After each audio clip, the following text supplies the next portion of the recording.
biso oyo kozongisa kimia esika kimia wende kozanga ekozongisa pe elikia na kati bandeko elike kuma kokende nzambe na biso toza na posa na papa naza simple estima Seigneur oponi lobela biso mabushe koloba kaka ainsi dit l'Éternel nzambe na bikama ngana kita yonde tombwama na okomisi doit na nzela programme papa je t'en prie cher Saint-Esprit sunganga ekombo na nkolo ekumba maliko na nyos yonde ebe aka oloba nisika oyo zala en action na nzela maloba na pokwa lelo tia maloba ya nguya na kati na ngai oyo kobima na monoko na ngai euta na mayele na ngai te euta pe na makanisi na ngai te euta nde pai na nzambe merci papa tikete bayo nyonso baza awa nzambe na bikamwa bazwa ya motuya papa yo bongisi mpona tia na biso bao mpe bakoya ko région de biso nzambe na bikamwa bango mpe bazala beni na maloba oyo kobima na pokwa oyo na pokwa lelo ozali nzambe kotikala nzambe tikete règne no ekita maintenant papa tikete Yahweh loboko na nguya ta main droite puissante Père de gloire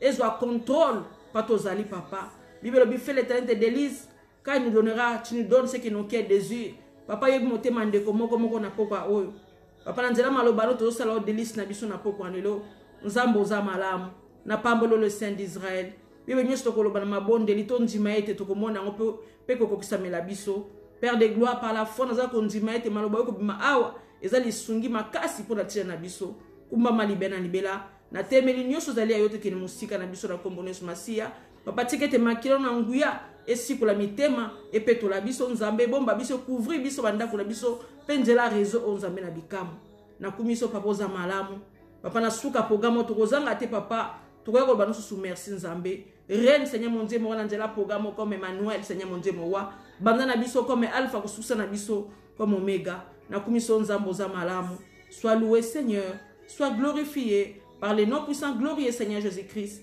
que j'ai ainsi prié. Amen, amen, amen, amen, amen. Shalom encore, nous bassin Nzambe. Shalom, shalom, la servante de Dieu, maman évangéliste, Espérance Gabriel, que Dieu te bénisse maman, na sepel comme na yo na pokwa lelo, na programme na biso, ya lelo, nzamba mona, nzamba baksole belé. En tout cas, na pesi mbote na bandeko nyonso bokoti, o na moni binote, o pena na moni binote sikoyo, na pesi bino vraiment mbote na ngai, oze kuta na kati ya motema, bo continuer ka ko soutenir œuvre de Dieu, vidéo etambola partout, to tinda ngo na ba groupe na sitozali, na ba WhatsApp, na ba Messenger, et kende partout, to inviter bandeko na biso baza proche, to inviter bandeko yebi, ba pe ba ko yoka message apoko lelo. Nzamba za malamu, Jésus-Christ est Seigneur. Alléluia. Bien aimé, tout soit rapidement, Bible na biso, na mokanda Actes des Apôtres. Tout na mokanda Actes des Apôtres, chapitre 10, verset 38. Après, tozwa na mokanda ya Jean, chapitre 5, verset 2 à 9. Après, tozwa sauter, tozwa après 10 à 16. Message na biso vandi na mokanda ya Jean chapitre 5 verset 2 en gros jusqu'à 16. Message na biso zesika wana. Bo sunganga na partage bien na le Seigneur. Bo sunganga na ba verset biblique. Bo komela ngai bo koma e kozape malamu mpona kosunga toujours comme na lobi bandeko bazoya na sima. Ba mona parce que je pas eu le temps ya kotia ni thème ni verset biblique pour le moment na kotia ngo tout na suka.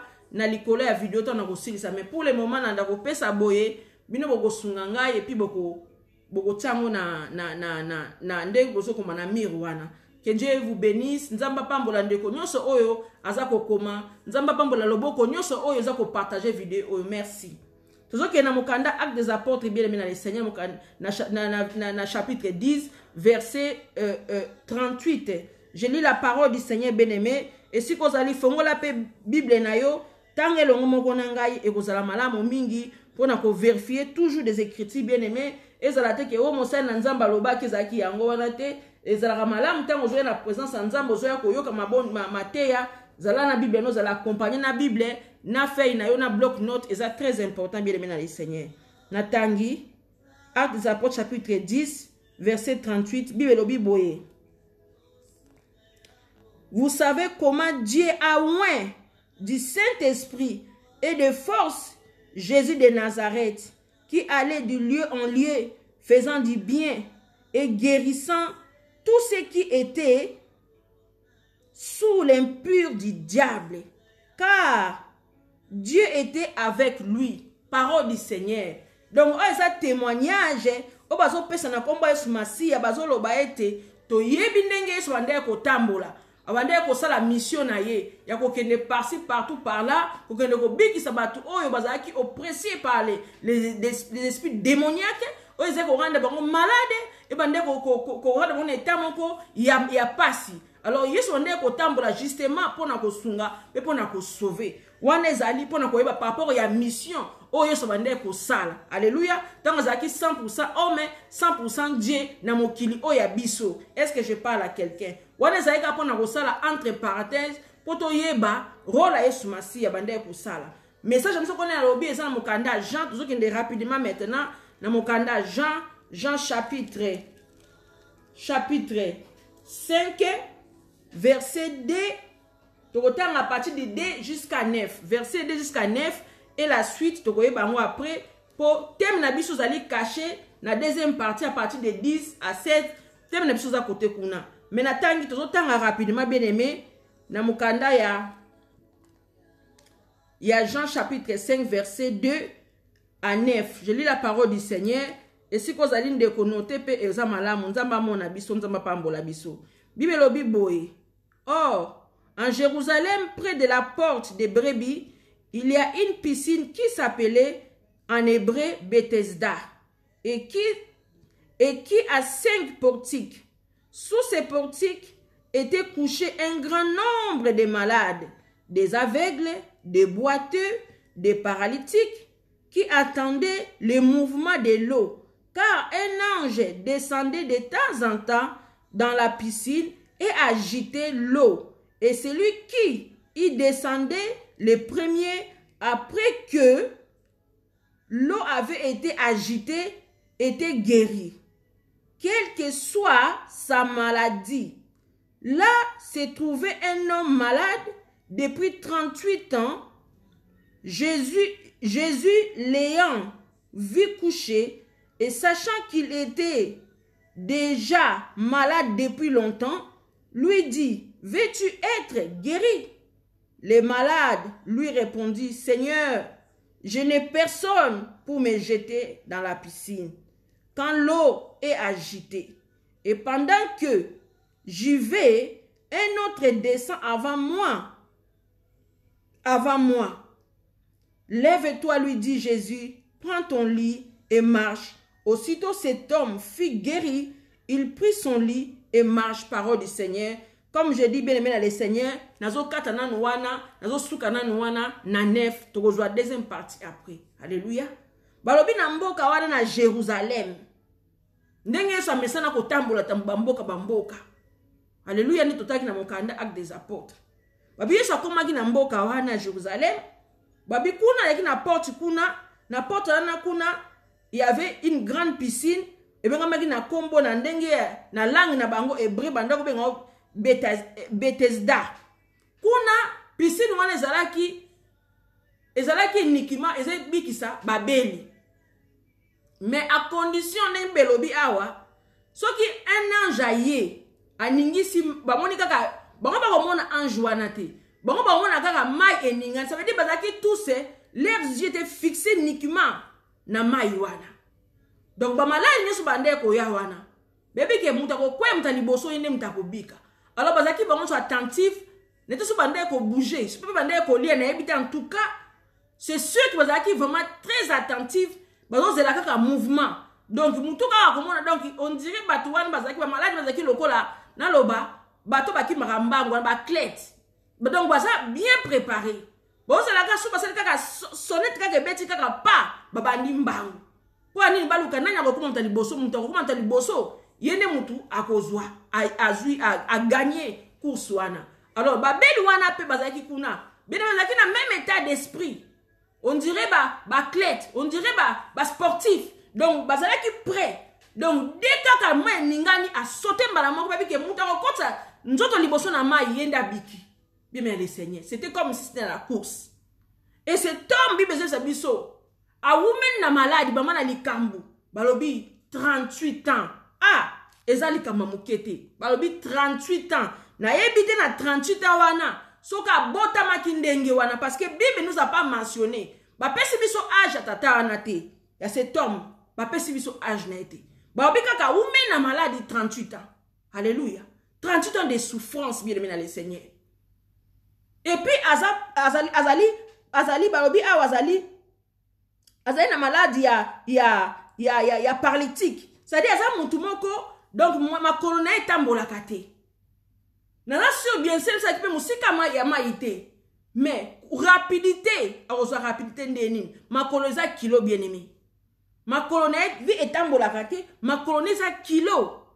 Ti azwa tant à moni mai nga ti ya kota mutali boso déjà za ki wana o ma colonne za na problème na makolote. So na problème na mukongo. Akokwe rapidement. So problème loboko, akokwe rapidement. Mais avandaka. Azo ebate quand est-ce mukolone ekoya. Alléluia. Bien mais cette histoire est concernée biso nyonso tout. Cette histoire de cet homme, alléluia. Est concernée biso nyonso l'église. Est-ce que je parle à quelqu'un? Alléluia, Jésus. Cet homme qui souffrait. Mais malgré bien aimé le Seigneur, mais à aucun moment cet homme n'avait pas perdu la foi. Bien aimé, la foi de cet homme, yangonde na moni e benda ki Yesu ne sikawana. Alléluia. Yangonde benda ki Yesu dans ces lieux. Parce que pede qui fouate, malgré qui na difficulté na ye, malgré qui na passe na ye, na se rende ko ko toujours en retard. Tant voyez à quoi il aime parce quoi qu'il est liboso na yazo bikate. Mais cet homme, il n'avait pas perdu la foi. Comme j'ai dit, cette histoire, ça nous concerne tous, bien-aimés. Biso nyoso zali awa, mutu moko ta ko tombola musapili kolo, alo ba ke ngane na za awa, ngai na za na problème te. Ngai vi na nga tout va bien, ça va. Mutu wana soka lobi bongo, aza mutu alokuta.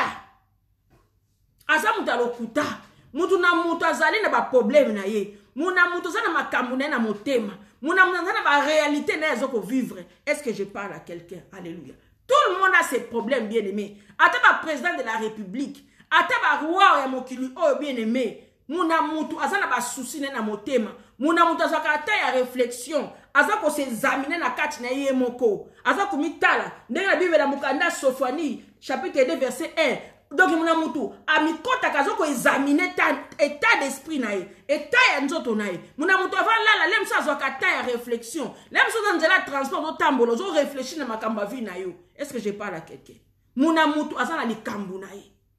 Mais ce qui était très important par rapport à cet homme bien-aimé, il n'avait pas perdu la foi. Balobi 38 ans de souffrance. Abandé ko souffrir, mais a perdu qui foi n'a été. Mais boni bien-aimé le Seigneur, bandimi ebele, bazo perdre de foi. Azo que l'église, mais sur les Cambouanes ça les 5 ans, les Cambouanes ça les 10 ans. Azo mon résultat té, bien-aimé belé bazo perdre la foi en Dieu. Et belé bazo ndima sous té. Ah ngana yaka na église, ah ngana yaka église, ngana sa yaka nyeso pesa ko fande, na ba veille de prière na salaka wana, na salaka asa ko citer makambu ya salaka. Mais ndenge nini nazo mona lobi côté, ndenge nini nzamba zo tela makambu na ngate, ndenge nini nzamba zo raisonner te na kananga, bien-aimé bana nzambe belé, basa na langage wana.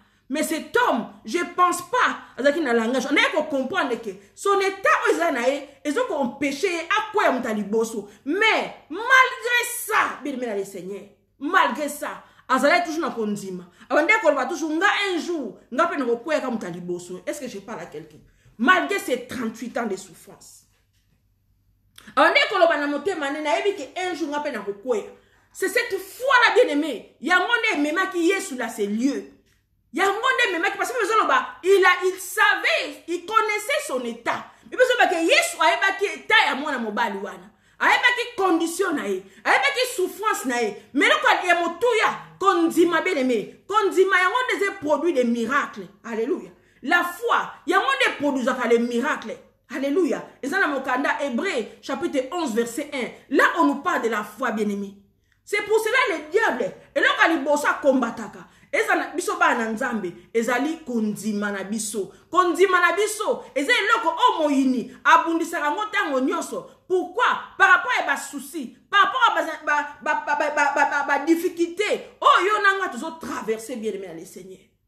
Lem so zo musalati lem so banda pe o luka musala zo musala malamu te. Obe soko ozwi musala eze umela te. Obinga na mwana nzambe. Pourquoi condition oyo? Bien aimé, baka eze belé. Baka ya stérilité pe ezali bien aimé na le Seigneur. Au moins oza musala na nzambe, moza na problème ya kobota. Baze belé bazo vivre yango, bien aimé. Tu es pe Paul a souffert à cause ya konki. Alléluia. Paul aussi a souffert à cause de ça. À cause de ça.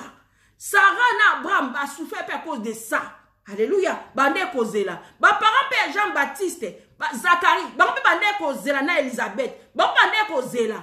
Anne bande kozela. Bien me baza e ben na kata Bible. Bande kozela nzamba sala quelque chose. Bande pe kosambela nzambe. Alléluia. Même Sarah a douté comment elle a douté. Abraham pe a comment elle a douté. Ba comment elle na posa. Ba zwa mwana ya serviteur na azwata mwana serviteur ne a comme c'est héritier. Mais nzamba bi non, okozwa mwana na ete yo kozana ma descendant na yo. Ngai nzambe nde nazo loba. Soki na lobi okobota. Alléluia. Eza promesse. Nzamba kosaka te. O lobaka yango salaka. Lem su yon nga pe tozana ba promesse na part nzambe. Nzambe lem su pasa lobela yo. Nzambe su pasa rassira yo. Par rapport à la réalité aux autres traversées, bien aimé. Moi je connais pas cette réalité. Na lobi kaka mutu nyoso azaka na ma problème na ye. Biso tozali awa muna mutu azana mikumba na ye. Est-ce que je parle à quelqu'un? Babi o azana na yesu ami ma pe kulusu na ye. Ami ma pe kulusu na ye na mukongo, bien aimé. Et ça que parce que na pas yesu masia na me kulusu te. C'est faux. Il faut te me ekulusu. Alléluia. Na mi kongo na biso. Et cet homme il souffrait, bien aimé dans le Seigneur. Avant d'akiwana, ba ma ezako ningana, ba musu bazoko kota, ba musu bazako bika, eza pendenge wana, na ba vi na biso. Mutu musu bozaki ne muninga, bozako problème à stérilité. Au moins ne muninga bozaki ne bozali ba même démarche. Bozo sambele bokenda église moko baka tout pareil. Laisse vous le péka gynécologue moko, muninga boti, ya ose tardé. Ozo mais qu'est-ce qui va pas? Beme, tika ngana ebisa biso lelo, muna mutu, azana air na zana ngonga na ye. Alléluia. Tokoza na sison ndenge moko. Mais n'engen nzamba ko résoudre les kambu. Ako résoudre on a même tenté. Ako résoudre ende comme sous na ndenge na ye. Yanga pe na ndenge na nga. Mais ko za na ngonga moko te et ko za na ne moko te. Alléluia. C'est très important, bien aimé. Nzamba za na calendrier. Oya yela oya pona mutu na mutu. Ndenge to zali a bien aimé. Est-ce que je parle à quelqu'un? Mais le cause est mutu ya. Oh nzamba lingi na to simba. Ezande kondima na biso. Et pas na ye to abandonner ngote. Parce que cet homme là a ande ko souffrir. Azoma baninga ne bazo bika azomona ngona misu na ebeleme me bande kolongwa na lié wana te atikala kaka na selela mais biso bana nzambe combien de fois tozo bima na ba lié de ba lié de église na biso auto zalaka combien tozo bima parce que au vani l'église wana ozoyo comme maloba na nzambe l'homme déjà soko prêcher yo l'homme ne tel soko ndima mais tant ozomona na makamu zo tarde bi noka kuna ba oloba koto kuna mosai na nzambe na kuna salaka il faut na tika ana kende bien mais ba bana na nzambe belé ba lesu ko vendre sika moko te. Alléluia. Est-ce que je parle à quelqu'un? Bana na nzambe belé ba lingi su ko vendre sika moko te. Lelo aza awa lobi aza kuna lobi kuna ke kuna lobi kuna ke kuna azoki no totambola ka partout mais nous prions un seul Dieu on nzamba ngaza plaisir ngana ebité nebte soki nzambe to bondelaka azaka ebele nebte nzambe so bonde oh salil ne solo le véritable Dieu. Je parle de Dieu qui a créé ce monde. Je parle de Dieu qui me donne le souffle de vie. Nebte soki nzambe wana azaka 1000 na ebité. Soki azalaka combien na ebité bandeko boye bisanga soki yo yebi yango komela nga bisanga mama Ange nzambe wana to sambelaka azalaka 1000 ngana yebi que il agit partout à la fois. Ça je sais que sa main droite opère partout à la fois. Ça je sais mais na yebi te soki nzambe obiso to yamba nzambe ozana kati na biso. Alléluia. Soki azalaka 10 000 soki azalaka 20 000 soki azalaka wapi na yebi te. Pourquoi? Parce que bana nzambe bali ko vana so sika moko te. Allez ko vana so sika moko te. Par rapport à la vie na ye, par rapport à difficulté na ye, ayo ki passer wana ki koto kuna ki sango. Kuna soko ke kuna, yesa muto tiko take, asa muto tiko take. Yeka soko kom kuna pa na elika muna yo, ozu solution. O koma kuna msupi solution ezwamite. O vandi 1 an, 2 ans, 3 ans, o ki susu, o bimi susu. Yo mwana nzambe okoma ko toucher partout. Ozo yeba susu te ndenge nyo kendele. Direction nyo kendele ozo yeba te oza perdu na kata mutu. Pa okende koto ba te yo la foi. Kono ba ote yo délivrance. Kono ba ote yo ba démon. Koto ba ote soki nini. Yo mutu moko ba enseignement ebele ozo zwa. Ozo yeba susu te mutu no za perdu. Alors que moi nzambe andaka chemin moko na nzambe. Esika ozo landa nzambe zalaka kawana makambu na yo ekosimba kaka esika wana ekosimba te pona homme de Dieu. Tika ngana sabiso ekosimba te pona homme de Dieu, mais ekosimba na ndenge yo zo landela nzambe. Na ndenge yo zo na relation na nzambe. Na ndenge yo zo tamwa na nzambe. Soko za fidèle na nzambe na yo. Parce que cet homme là, Jésus-Christ est venu le retrouver na kata piscine. Alléluia. Zalaki na pona kondima na ye, yango ne maki Yesu na ce lieu là. Yesu abaki likambo tata wana, e umelaki mingi. Yesu atalaki ke non, likambo oyo, suka yeke na mai, e ko vanda susu plus. Il faut que na libéré ye. Alléluia. Ça dit likambo na yo pe, eza pasteur te.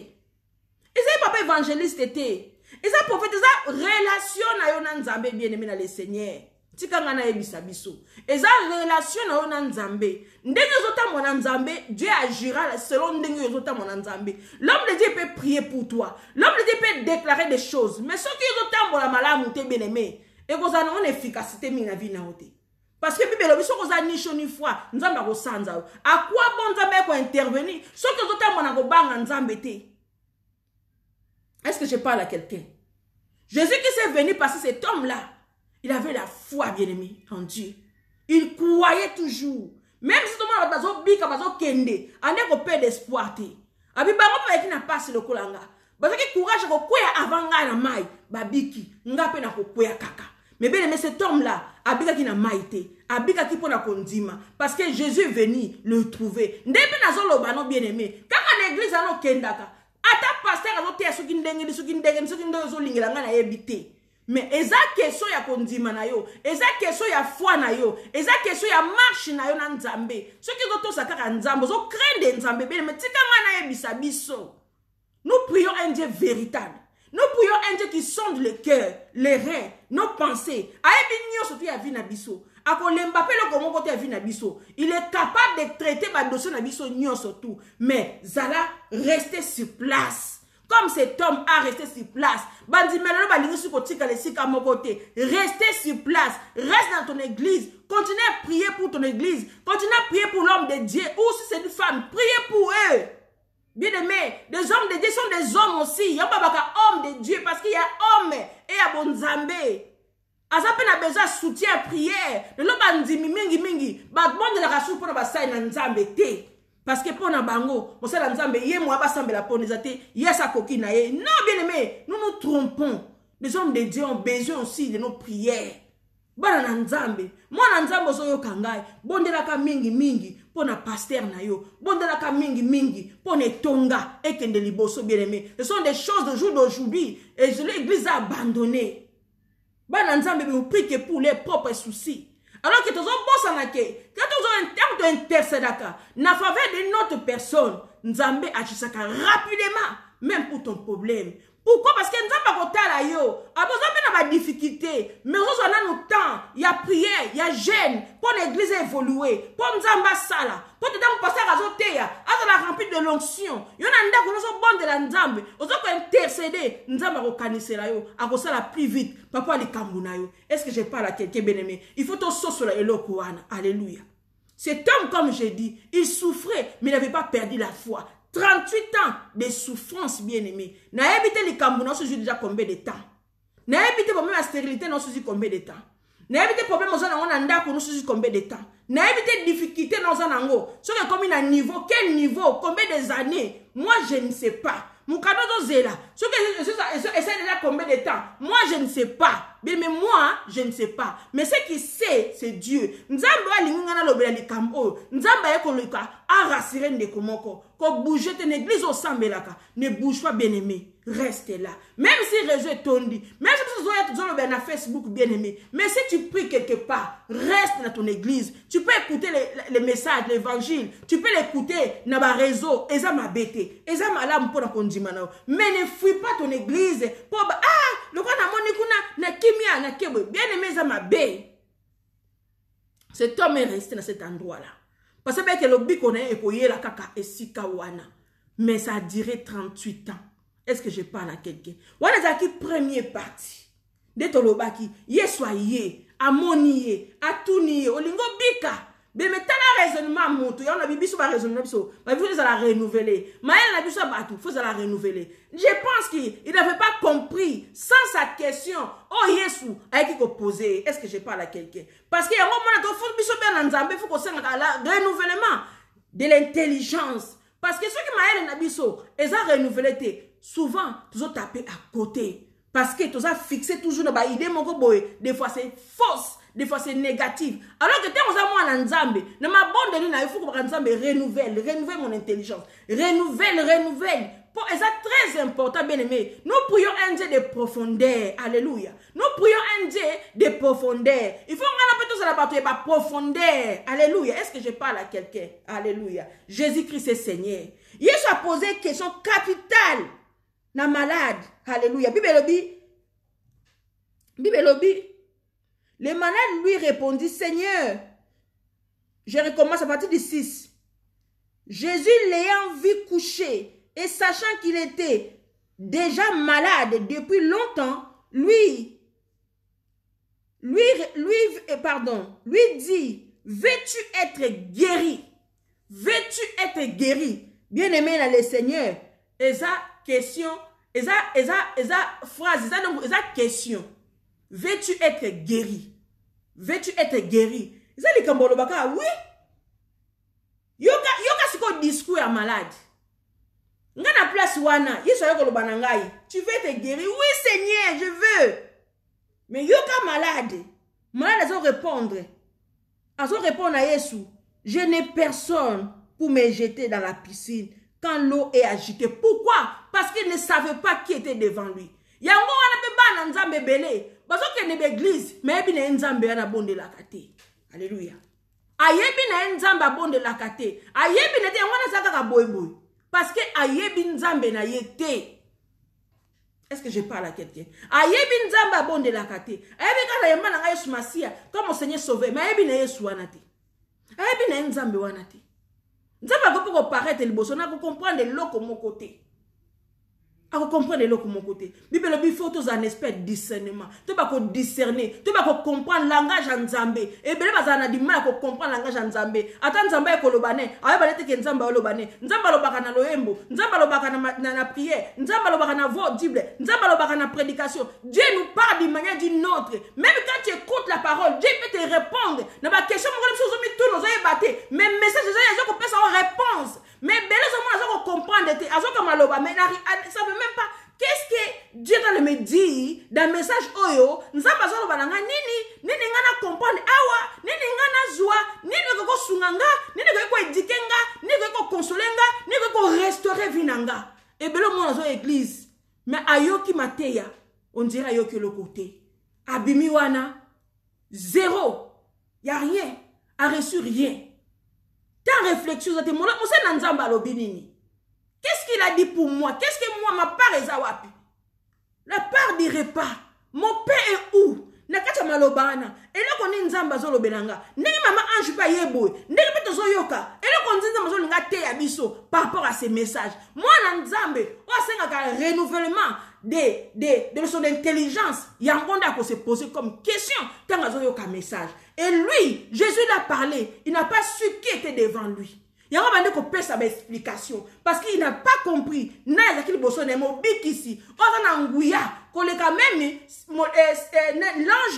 de Dieu. Jésus est supérieur au-dessus de tout, même ange. Mais il y a un bien, Seigneur. Alléluia. Pourquoi?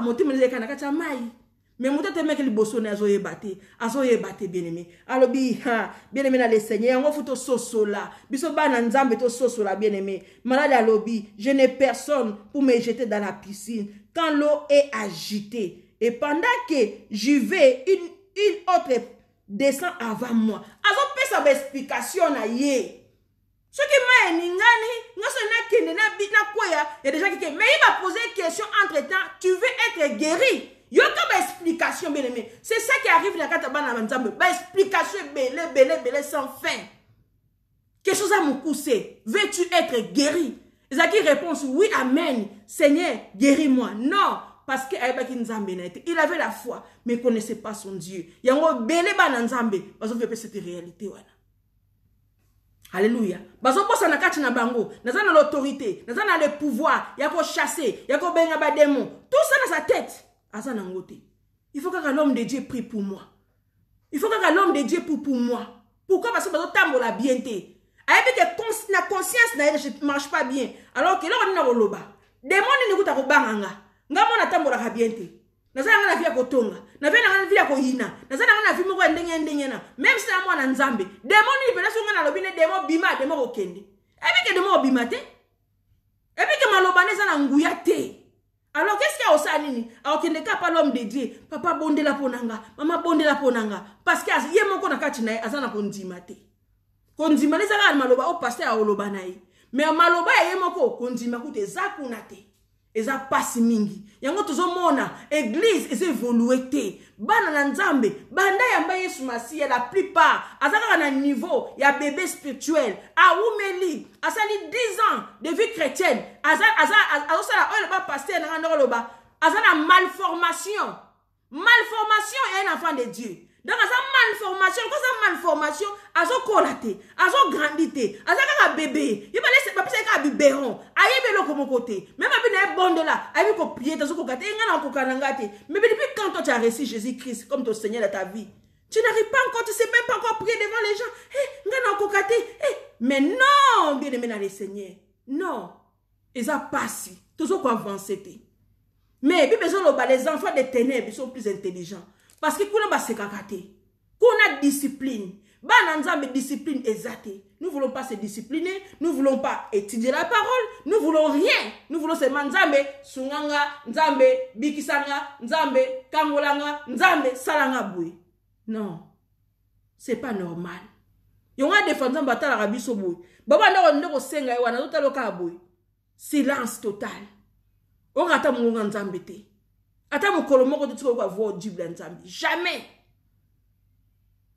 Parce que bizale na biso ils ont sepelisa nzambe ata muke te. Je parle de nous tous. Ah ouais, bien aimé le Seigneur. Je parle de nous tous bien aimés. Après cette explication, Yesu ayeba ki likamu na ye. Yesu ayeba ki passe na ye. Il faut pas oui. Ils allaient ka likamu ya oui, ya bandi. Oui, Seigneur, na mutu te, okene kotika na mai, boy na boy ba long discours. Bien aimé, Jésus n'a pas cherché à écouter tous ces discours-là. Yesu alobine kaka aussitôt cet homme, pardon, a sauté. Quand il a parlé comme ça, Jésus a dit, lève-toi, lui dit Jésus, prends ton lit et marche. Aussitôt cet homme fut guéri, il prit son lit, il marche, bien aimé. Mbalamoko Yesu kutu aluka ki sous wa raisonnement na ye. Ou mutawe kotika na ma yo bona boye. Jésus a dit, lève-toi. Jésus a déclaré la parole de guérison. Mais tellement le besoin bima. Et quand ça va accomplir les effets. Jésus a dit lève-toi. La parole de Dieu, la parole wana. Tant que na bimina kata mnoka Yesu, et la parole de délivrance. Et que qu'on délivre d'abord esprit wana. Ouais ça là qui évangile ça comme paralytique wana. Donc comme infirme wana. Atambola kate. Azala na position wana. La parole de Dieu quand est sortie et que ça n'est que qu'on délivre d'abord de cet esprit. Mais le petit kana ebisa biso. Ba ma la biso la kabiso ezaba esprit démoniaque. Ezaba esprit mabe. On va na kata muntu. Pocha muntu ne tawana. Alors Jésus a parlé, l'esprit est bimaki, et tikakie. Tant l'esprit est bimi, nous autres et restauration totale. Mi passe na esili, mi kuana et zongi normal, Et aussitôt, ils allaient qu'il l'endemain, mais à l'instant là même, quand les démons sont sortis, parce que Jésus a parlé, bien aimé le Seigneur, tellement la parole de Dieu est tellement puissante, Jésus a parlé et la chose est arrivée, la guérison est arrivée, l'homme là, le même jour, l'homme est élevé, l'homme a marché. Depuis combien de temps cet homme n'avait pas marché? Alléluia. Depuis combien de temps cet homme avait quitté sa maison? Bien aimé le Seigneur. Banda avant dans la piscine, à Boujakata Zalaka Akuna, à Zalaka Tourna et ya 38 ans de souffrance. Tu quand on a eu bien aimé. 38 ans de souffrance. Et ça qui peut me coloniner, et ça qui l'indité, et ça qui m'a dit, et ça qui me colle à sabbat. Et ça qui me colle à sabbat, bah miracle l'église. Mais Jésus n'a pas regardé sabbat ou pas sabbat. Jésus a vu la souffrance. Alléluia. Jésus a vu la souffrance de cet homme a trop duré. Il fallait qu'il vienne donner la solution. C'est que Jésus il a fait bien aimé. One est qui première partie. Mais tout qu'il y a une deuxième partie. C'est très important bien aimé. Tout ça l'attentif dans le message. Et ça madame pour notre nabiso. Tout ça qu'il y a une deuxième partie. Alléluia. Tout ça toujours dans mon candidat Jean chapitre 5. Maintenant à partir de 16, pardon, à partir de 10. Verset 10 à 16, je lis la parole du Seigneur bien-aimé. Bible, c'était un jour de sabbat. Les Juifs dirent donc à celui qui avait été guéri, c'est le sabbat, il n'était pas permis d'emporter ton lit. Bien, mais selon Bango, cet homme-là, alors que cet homme-là a été dans la piscine, dans la souffrance à 38 ans. Alléluia. Bien le Seigneur, je continue la lecture. Il est répondu, celui qui m'a guéri m'a dit prends ton lit et marche. Ils lui demandèrent qui est l'homme qui t'a dit prends ton lit et marche. Étonnamment, bien aimé, étonné, et il ne savait pas que cet homme-là il souffrait de 38 ans de souffrance. Il ne savait pas. C'est un homme ordinaire comme ça. Alors que cet homme, il a souffert pendant 38 ans de souffrance. Alors que soit guérison, bon, parce que quand c'est un homme ordinaire comme ça. Alors c'était pas ça. Bien, mais le Seigneur. Babi, nani appelle ça qui autorité. Autorisation, ana. Ozwa mbetu na yo. Na moko la saba. Bien, nous avons histoire. Nous allons continuer. À partir de 13, la Bible dit ceci. Mais celui qui avait été guéri ne savait pas qui c'était. Voilà ce que je disais. Il ne savait pas qui c'était. Comme Nalobak tout à l'heure, et ben Naba Nzambe, Ayamine Sumasia, comme Seigneur sauvé, mais il ne connaît pas Jésus. Il ne connaît pas, même pas Jésus. Christ est Dieu. Il ne connaît pas le Dieu là, qui lui, il a son cœur. Alléluia. Il ne connaît pas, c'est Christ est Dieu. Il ne connaît pas. Il y en a beaucoup qui ne savent pas. Il y en a beaucoup qui disent, Nzambe, car elle est Nzambe, mais Ayabine Nzambe wanate. Ayabine Nzambe wanate. Mutu na ye mayele ne kola kate asa ne kaka bébé soko vante makamba siriba manzambe obandi ko expliquer makamba molimo ate ngaka molimo wana na linga hangote mais tu es un esprit comment tu peux refuser qu'on te parle des histoires des esprits alors que toi tu es un esprit bien mais voilà bana nzambe bele baso kola te azo bate kasa na molimo. Oh, tout le monde a un enveloppe, parce que l'esprit a besoin de matière pour vendre. Même les démons ont besoin de matière pour vendre. Puisque tu as l'esprit, tu as besoin de matière pour vendre. Pour te vendre, il faut matière au ezala. Pour te compter, pour le vrai nous, c'est à l'intérieur. Est-ce que je parle à quelqu'un? Bien aimé, il ne savait pas. Comme Bana Nzambe Belé, Nzambe na bangote. Baka Baba Nzambe Nzambe na bangote. Je continue bien aimé. La Bible nous dit, car Jésus avait disparu de la foule qui était en ce lieu. Depuis, ça dit tant et les qui, un moment tant et c'est les cas qui entrent cette histoire. Jésus les retrouva dans le temple et lui dit, voici, tu étais guéri. Ne pêche plus, de peur qu'il t'arrive quelque chose de pur. Voilà notre thème, se trouve là, bien-aimé. Tu étais guéri. Hein? Thème la bisonde yangoyo. Tu étais guéri, ne pêche plus, de peur qu'il t'arrive quelque chose de pur. Alléluia. Thème na biso za yango, c'est la deuxième partie na lobaki. Thème na biso za oyo.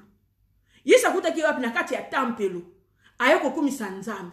Ayoko rendre action de grâce na nzambe. Na délivrance wa zwaki. Yeme na le Seigneur. Ebele mona obiki. Mobosani babondela ki ponanga. Na zwaki guérison. Obosani. Koko rendre action de grâce na nzambe. Obosani. Eza malamu te. Quand il reçoit la guérison, quand il t'en prie pour toi, basa na nzambe abondeli pona yo. Omoni loboko na nzambe, n'oublie pas d'aller remercier le Seigneur. Et cet homme, il était dans le temple. Jésus l'a trouvé là-bas. Pourquoi? Azoye ko rendre action de grâce na nzambe.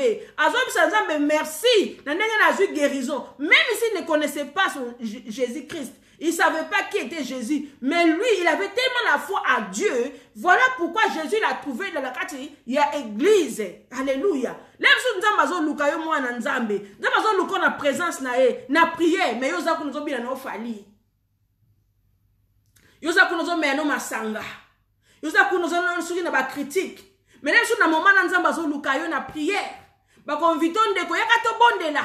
Yo ko luka kaka ba solu ba okoluka kaka ba raison. Omoni ngai vraiment na erwana opesi omoni lobi na kosala, omoni ifuna lala. Bien aimé, il y a beaucoup na bana nzambe ba lingaka ko pesa ba raison pour aboya ko bondela.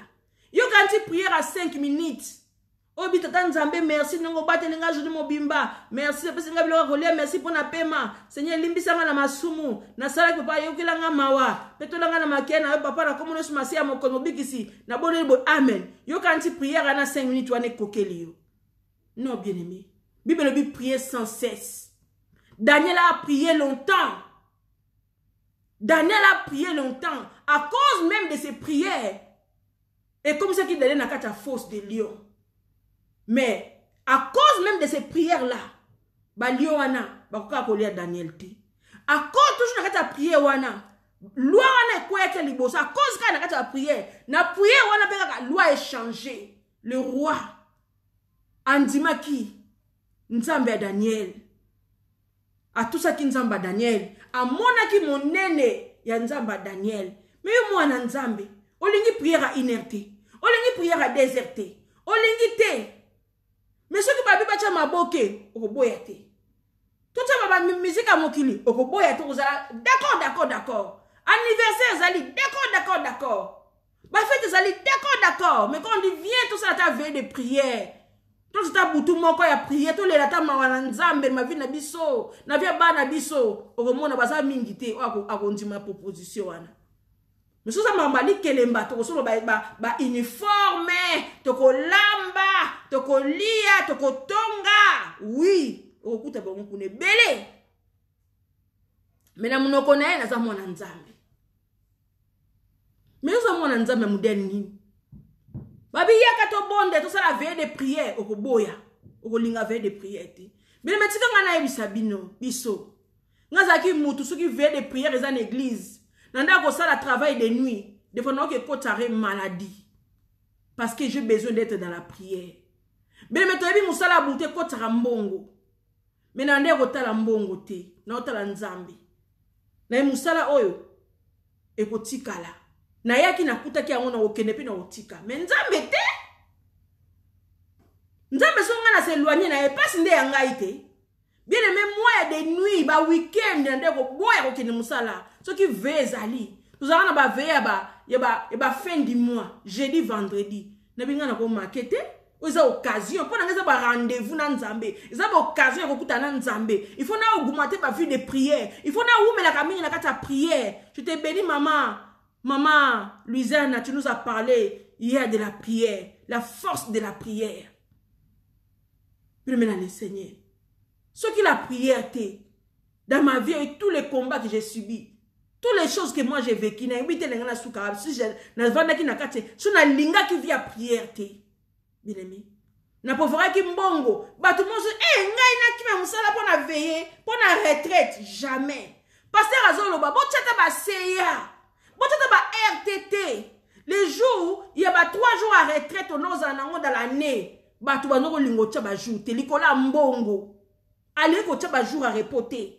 Il faut au moins attendre wana passer na aucune église pour bonde la ponanga ba bonde le pone wana tchu à quelle église. Et pardon à quelle musala. Pasteur Azam fait sa programme depuis ba mois. Ba jour wana bo tchango bozo baseya bo tchana misana bino to zala awa 3 jours to bimate to koti kaka boy ti mon 3e jour aussi là to zongi bandaku ebele bazo boya au moins bango kaka musala mais c'est awa na soko ti ba ko futa au salé. Bien mais moi je vous dis ce qui c'est exacté na koti arrêt maladie na ke pas docteur na sali maladie pour na ko na musala na bina ko l'église. Je m'en fous de l'argent là. Mbongo, nzambe nda pesa kabiso mbongo. Nzambe ko pesa opportunité mususu na kozwa kaka mbongo. Mais ça, j'ai besoin de la prière. J'ai besoin d'aller prier pour ma famille. Faut que je prie pour mes enfants. Faut que je prie pour mon époux. Je dois prier. Alléluia. Bien mais c'est très important. Au moins na biso na église ekara, ba yeba bilongi na biso. Toyeba naka batozala kawana. Batozala kana toyeba naka déjà. Mais dimanche toza ebele, mais jour ka ba retraite, jour ka ba yeba veiller, tozara mingi, tozara bilongo yeba na kaka o yaka. Eza passe. On a biso bana nzambe. Na ko sala bi na tongo funa lala, oboyo lingi prière a butute. Oboyo zo refuser. Tout le monde la ta iner. Tout kata le lobanzamba ta iner, tu refuses, bien aimé, bene bazo boya. Ah, nga funa la to. Donc, ils ont précipité sommeil. Et bien, si ça sommeil à souko, là, l'inzamba boy la musa, au sandeni. Au rolobani, nzamba la musa, nga na oke musala. Et si Dieu décide autrement, abi koko la muka soute. Bien aimé, les gens, ils ne savent pas se préparer. Tous les jours, nzamba la biso mikolo, pour se préparer. Pourquoi? Pour l'enlèvement. Les gens ne comprennent pas que l'enlèvement arrive. Je dois me préparer tous les jours. Tant qu'un enfant de Dieu, je dois me préparer. Et belé, baso salangote. Parce que moi, on a la blague. Comme si Jésus ne reviendra pas. Jésus viendra nous chercher. Mais est-ce que tu es prêt? Prête? Bien, maintenant, le Seigneur. Et belé, baso bongamate. Baso kaka vie chrétienne, on kaka ndengena. Bien aimé, vous allez passer. Il y aura les derniers jours, il y aura des cris de souffrance. Il y aura des cris de souffrance, de pleurs. Pourquoi? Parce que les hommes, ils sont trop attachés dans la chair. Les hommes aiment trop la chair. Les hommes aiment tout ce qui est vanité. Les hommes ne cherchent pas les choses du royaume. Alors, on va chercher d'abord mon royaume et ma justice. Puis, on va aussi clair. Cherchez d'abord mon royaume. Dieu nous dit, cherchez mon royaume. Et ma justice, les restes, et qu'on pèse à Melabino. Batu balingi royaume te, batu balingi kaka justice, na oye koye na sima. Justice d'aller nzamba venger biso kaka. Contre ba démon, contre ba adversaire, contre ba ennemi. Dieu doit toujours nous venger, mais biso poto lukelonga nzambe. To ibana nzamba ngwazana nu nani. Nzamba uso to yamba sana nu nini, alinga ka nini, to sala nini, ni to tika, ni to sala. C'est quoi devoir nanga? C'est quoi? Mes devoirs, tant qu'un enfant de Dieu. J'ai des droits, j'ai aussi des devoirs. Ça, je ne sais même pas si la question, ça se pose. Tant que Banan Nzambe bien-aimé, toi avancer, t'as poussé, toujours qu'il n'est pas ce qu'il a souka. Ton moni a bien-aimé dans le Seigneur. Jésus l'a dit quelque chose de très important. Il a dit, tu as été guéri. Il était en train de prier. Alors, peut-être Nzambe, merci. Partageons la vidéo bien-aimé dans le Seigneur. Sounganga, c'est très important ce message. Partagez cette vidéo bien-aimé. Il s'appelle Biki. Mais, condition, qu'on sala ma bête. Alléluia. Ne fais pas ça, qu'on sala ma bête, qu'on sala ma bête. Sinon, si on sala ma bête, des choses pires et pourquoi bien aimé? Après la délivrance, on te délivre, va chasser les démons. Les démons, ils vont dans les lieux des arides.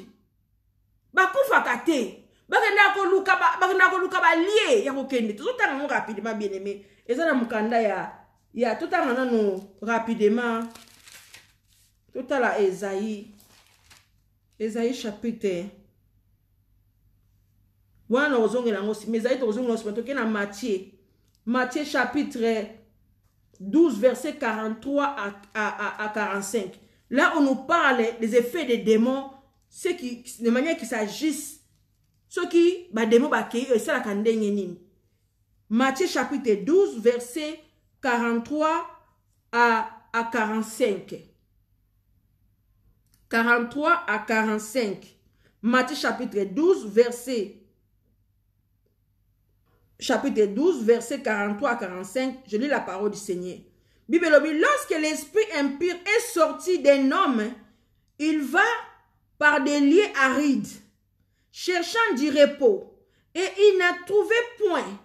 Alors il dit, je retournerai dans ma maison d'où je suis sorti, et quand il arrive, il la trouve vide, balayée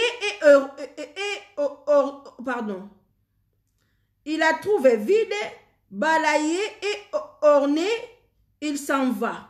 Et il prend avec lui 7 autres esprits plus méchants qui ils entraient dans la maison, s'y établissent, et la dernière condition de cet homme est pire que la première.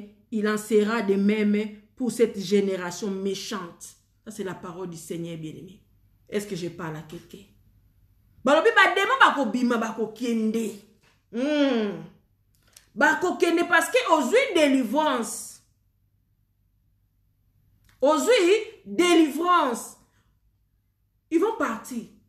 Mais tant bako kende aux endroits arides, yengana ebi nazo trouver lieuté. Nazo ngana nukune sika ba bengana kangai. Soka ye balobi so bakuti kuna bakanga. Porte wana oya kota ka bakanga porte wana. Tanga meki na force na moka meki a tenter a moniter. Bible binini akokende ko luka renfort. Tanga ko za renfort tanga bakoya bako buka porte na makasi. Pourquoi bako buka ngo poani? Soki yoza olenda te, bien-aimé. Soki olenda te na mabonde comme je parlais tout à l'heure. Si tu n'es pas la femme de prière, tu n'es pas l'homme de prière. Oza otozo luka royaume te, bako buka porte bako kota. Est-ce que je parle à quelqu'un? Toujours que nous maintenant dans Mokanda Esaïe chapitre 59, verset 1 à 3. Là, on nous parle un peu plus clair encore des choses bien aimées dans le Seigneur. Esaïe chapitre 59, verset 1 à 3. Bible lobi, non. La main de l'Éternel n'est pas trop courte pour sauver, ni son oreille trop dur pour attendre. Mais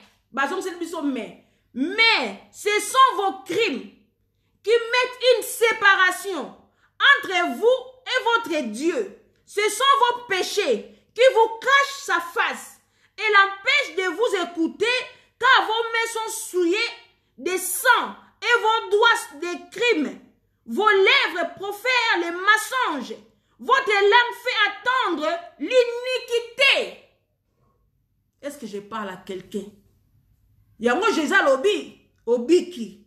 Mais masumu ko salate. Pour ceux qui ont sali, on a tiko lobawa. Balobi, lobo ko nanzambe zaka muku c'était pour ça là. Mais pourquoi ils ont salate? Babi li to nanzambe zabe muku c'était? Hein? Babi ils appellent trop Dieu pour ne pas nous écouter dans la prière. Mais Baba, c'est Baba crime nabiso qui monte mamabe, jalousie, mauvaise foi, des avortements, l'adultère, plein de choses, l'alcoolique, toutes ces choses mauvaises là, on ne touche dedans. Et après on se plaint, on dit oui, Dieu n'agit pas. Après on se plaint, oui, nous avons tout le monde après on se plaint, oui, mais la situation ça ne change pas. Mais nous sommes des criminels. Nous sommes des criminels. Mais il n'agira pas. Ba démon bako zonga. Bako kinde bako yebele bako kota. Kindumbe mati, niveau élevé. Mwana nzambe kindumba makasi. Nous sommes mwana nzambe. Moli mo impudicité. Pour ba yele ki yo set ba kote liyo. Pourquoi? Parce que vie de sacrifice. Nous ne voulons plus de sacrifice. Nous ne voulons plus se sacrifier. Et pourtant, nous sommes sacrificateurs. Dieu nous a fait tous des sacrificateurs. Mais nous ne voulons plus se sacrifier. Paul a dit, je traite mon corps durement. Nous ne voulons pas traiter notre corps faut dire Emma, nous sommes fashion. Fashion, fashion. Nous voulons ça. Faire plaisir. Nous voulons faire plaisir la chair là. Ça là. Tout ça est plaisir. Mais Nzambe. Aotika bisoti. Ba démon. Ba sala ba lingi. Ba vi na biso. Ba trouble na mandako na biso. Qui me ça sauté. Ko swana bitumba et ko kota. Si ko to kolobani Nzambe, to kize Nzambe. To kwa kize Nzambe. Non. Babi c'est vos crimes. C'est vos crimes. Vos bouches sont souillées. Minoko na biso, kaka maloba mabe, ndebi maka. Bien mais le Seigneur.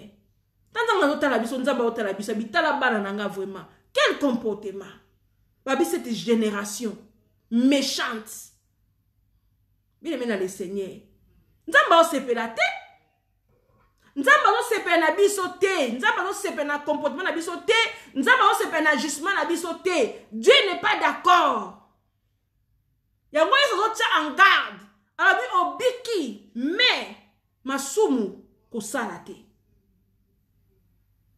Yesu atiaki en garde. Nakati wapi nakati etonga. Yesu baki na balabala te. Ezaki nakati etonga. Nakati etonga lelo kokuta kuna.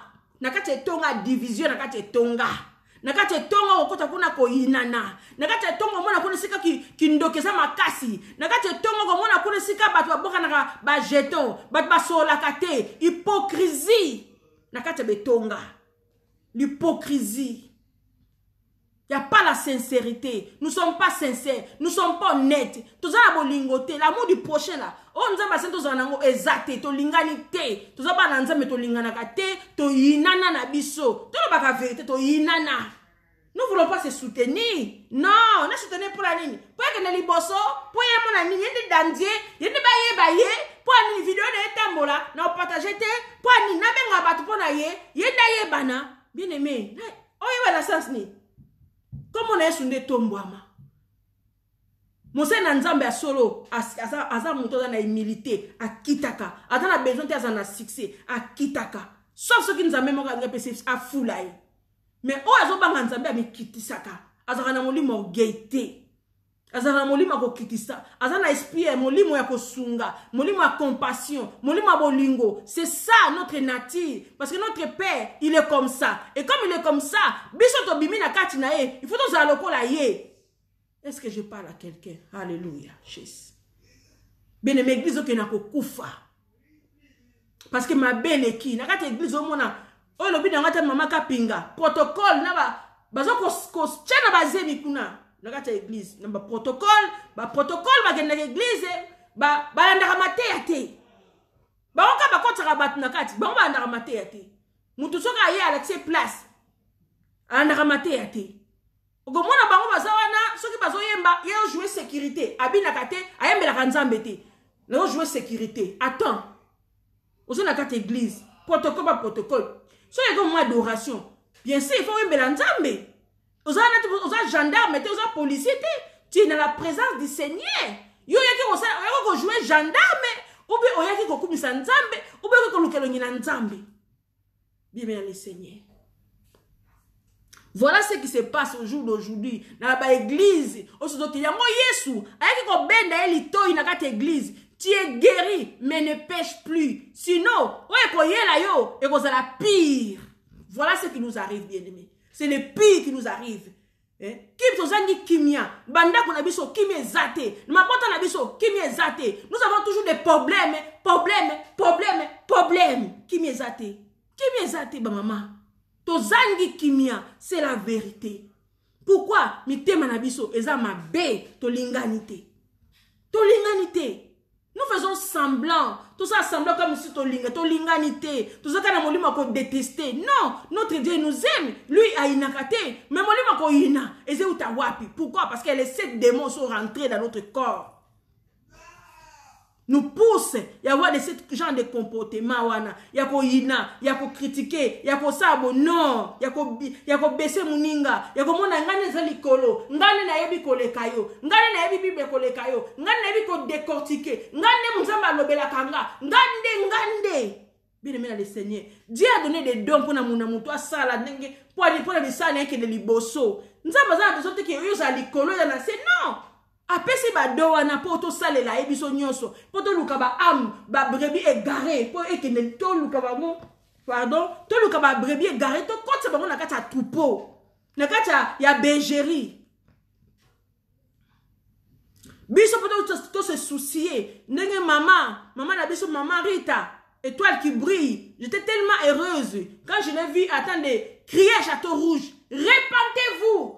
Mon thème na nda kuna ningani. Nabi Seigneur, je devais être là à côté d'elle. Ngapena ganga. Répentez-vous. Ndenge Jean-Baptiste, il criait dans les déserts. Répentez-vous.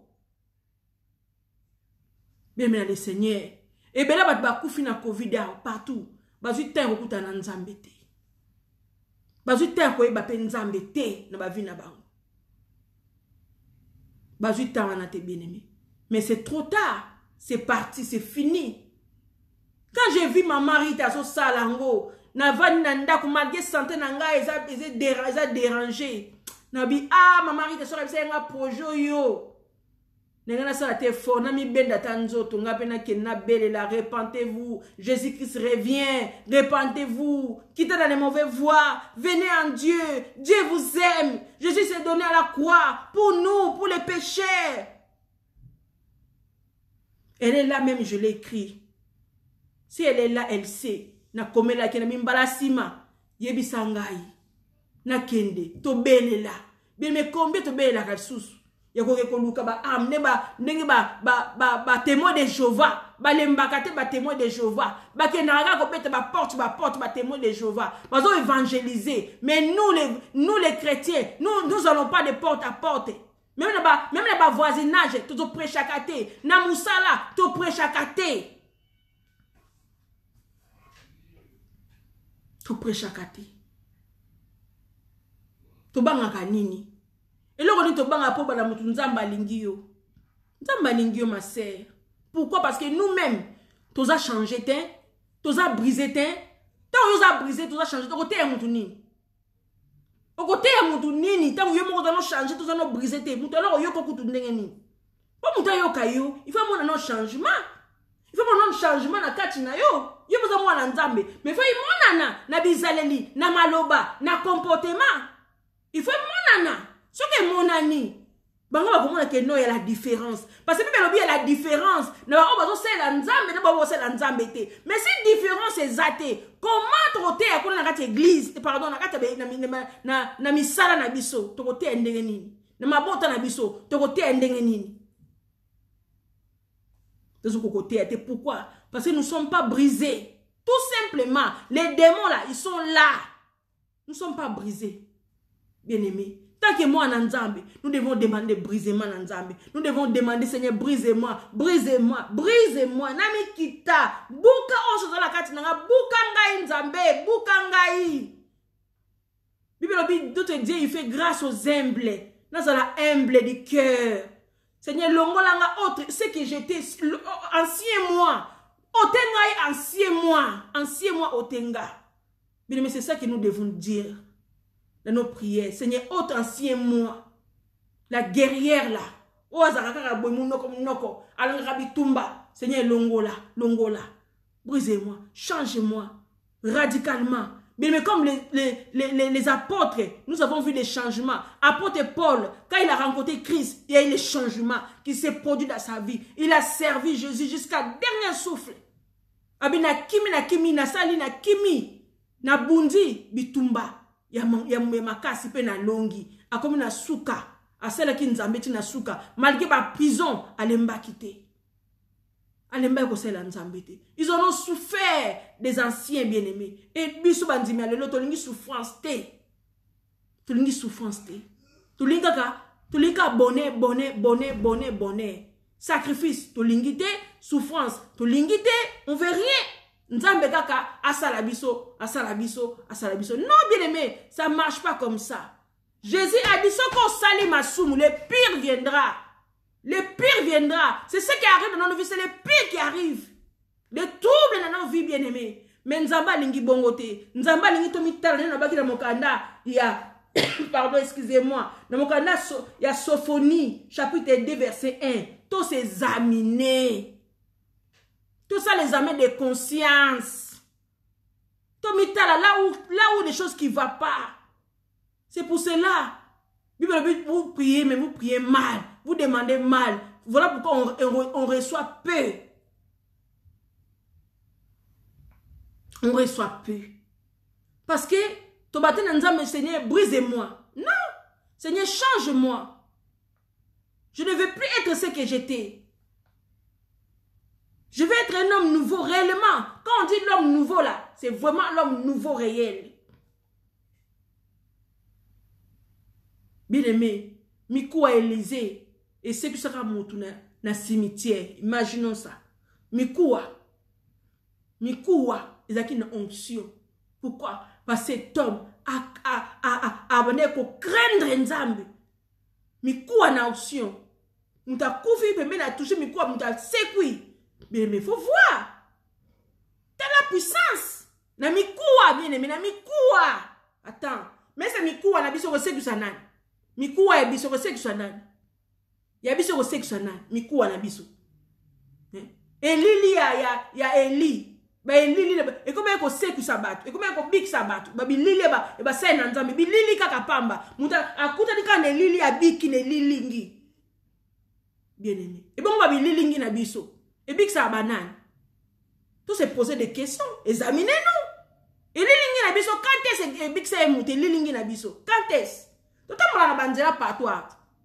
Tout ça, on a pas mis ça dans l'hôpital. Mais lilingi na biso. Et c'est bien que ça va malade dans l'hôpital. Bien aimé le Seigneur. Examinons-nous. Examinons-nous réellement. Tout mi tala na kati. Na kobi na ngana suku wa maman. Et ça, message pour na biso. Jésus a dit, ce que le pire viendra. C'est le pire que nous vivons, bien-aimés. C'est le pire. Nous avons dans le pire dans nos vivre. Tout le monde a son pire. Dans vivre na vie naï. Mais Nzamba lingite to continue ko vivre ndeni. Ça c'est pas le souhait Nzambe. Yango za posa na Nzambe te. Posa na Nzambe tout se conforme selon sa parole. Tous en dengue malobanese le banabiso. Tout en dengue malobanese le banabiso. Et c'est si nous verrons la différence. C'est si la main de Dieu agira. C'est si makambo ko changer na ba vie na biso, na banda ko na biso. Na makambo na biso nyose ko changer. So to longoli orgueil, to longi ko ina, to longoli ba milimo wana to bengani parce que milimo wana za la kati na biso. Pendant que nous agissons comme ça, les 7 démons sont là dans nos corps. Parce que pourquoi tu dois agir ainsi? Pourquoi? Et pourtant nous avons reçu la délivrance. Et pourtant, nous avons reçu la délivrance. Mais pourquoi tu as mis ma bé? Pourquoi tu as inana? Pourquoi tu as l'inganité? Alors les démons sont revenus. Bien aimé. Les démons sont revenus. Parce qu'on encore. Voilà pourquoi le Saint-Esprit n'agit pas totalement. Le Saint-Esprit est attristé. Bien aimé le Seigneur, examinons-nous. Examinons-nous. Tomitala. Biso moko vanyo mita, est-ce que Nzamba o sepela nanga? Est-ce que Dieu azo sepela na titi na ndena Nzamba o sepela nanga? Bien aimé, nous avons du mal. Nous avons avancer sous souté. Nzambe, pourquoi? Parce que mi tema na biso ezamabe. Faut to balanza Seigneur, crée-moi un cœur nouveau. Je dois avoir l'amour de mon frère, de ma sœur. Je dois soutenir ton œuvre, Seigneur. Apporte pas la lobby, ce qui ngai na tie, ce qui peut nani, comment s'appelle l'autre? Na bossa ni comme on est kimingai. Nga na tie na Apollos a tie graine. Nga na ina boaki mai. Mais qui? Nana kokolisa nzete mbuma wana. Nzambe. Nga na te yo partager, yo commenter. Batu bako yamba video, bako yoka liloba oyo, oye bi Nzambe te. Eko pese makasa za fortifié. Lokumo yapo na nga? Non. Lokumo yapo na yo? Non. Lokumo yapo na Nzambe. Bien le Seigneur. Pourquoi tu me ça kilo? Pourquoi tu es cocaté? Pourquoi tu es cocosa langoté? Examinons-nous de nouveau, comme j'ai dit. Na Sophonie, chapitre 2, verset 1. Examinons-nous. Tomi kota na kati na biso. Tomi tala. Je pense que nous allons changer. Je pense que tu peux changer un peu.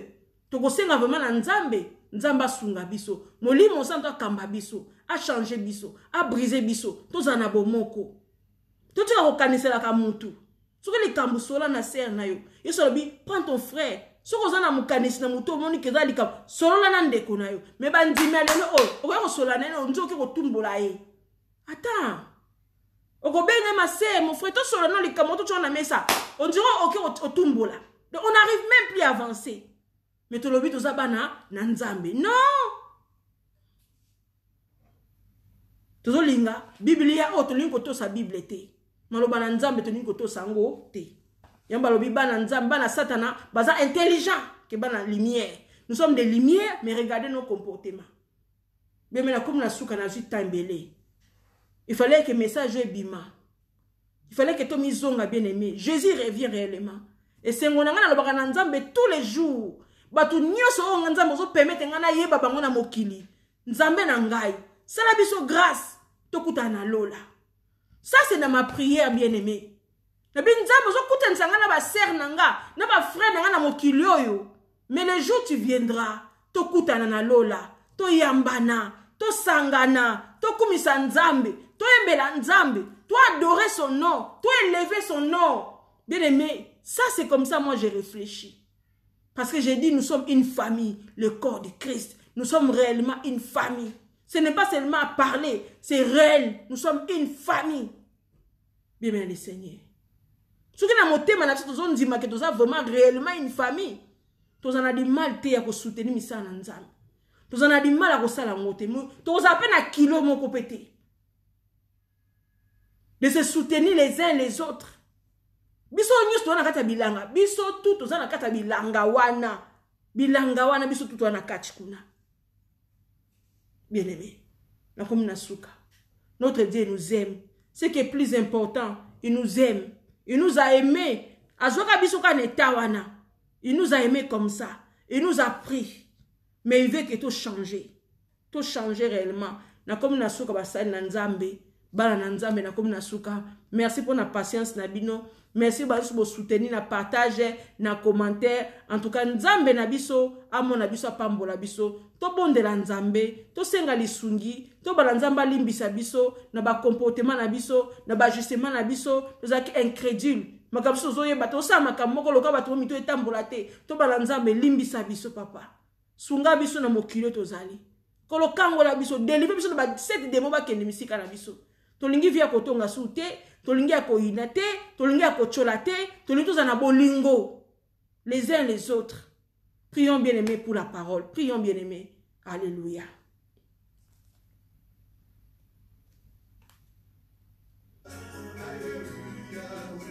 Alléluia na Yesu. Tu m'as guéri. Et la puissance, alléluia. Alléluia, et alléluia, na Yesu. Tu m'as sauvé. Reçois l'honneur, reçois la gloire. Alléluia, alléluia, Hosanna, Hosanna, Hosanna.